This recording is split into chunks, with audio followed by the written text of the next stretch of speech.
ഇത് മാസ് മോട്ടോഴ്സിൽ നിന്നാണ് ഹീറോ ഹോണ്ടയുടെ സി ഡി ഡോൺ ആണ് വണ്ടി. നമുക്ക് അതിൻ്റെ ഓയിൽ ലീക്കുമായി ബന്ധപ്പെട്ട് വർക്കിന് വന്നതാണ്. അപ്പോൾ നമുക്ക് ഇതിക്ക് മുമ്പ് ഏകദേശം ഒരു മാസം മുമ്പ് ഇത് നമ്മൾ ചെയ്തേർന്നതാണ്. അതിൻ്റെ ഈ ഓയിൽ സീലും ഓറിങ്ങും ആ ഭാഗം തന്നെയാണ് സെയിം കംപ്ലയിൻറ്റ് റിപ്പീറ്റ് കാണിച്ചത് കേട്ടോ. അത് നമുക്ക് അന്ന് ക്ലീൻ ചെയ്തൊക്കെ കയറ്റിയിട്ടാണ്. പക്ഷേ അത് ഈ ക്രാങ്കിൻ്റെ ഇവിടെ വന്നിട്ട് ഒരു സ്റ്റെപ്പ് പോലെ ഉണ്ട്.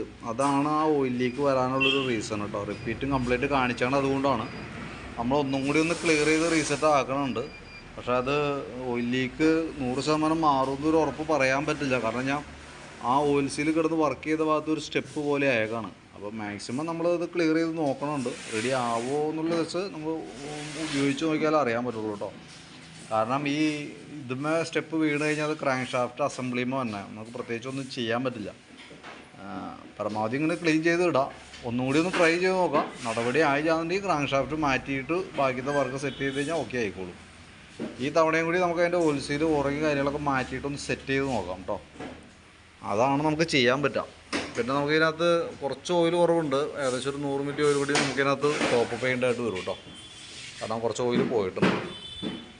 അപ്പോൾ ഞാനൊരു എസ്റ്റിമേറ്റ് വാട്സാപ്പിൽ ഇട്ടേക്കാം. വർക്ക് കംപ്ലീറ്റ് ആയി കഴിയുമ്പോൾ കോൺടാക്ട് ചെയ്തോളാം കേട്ടോ.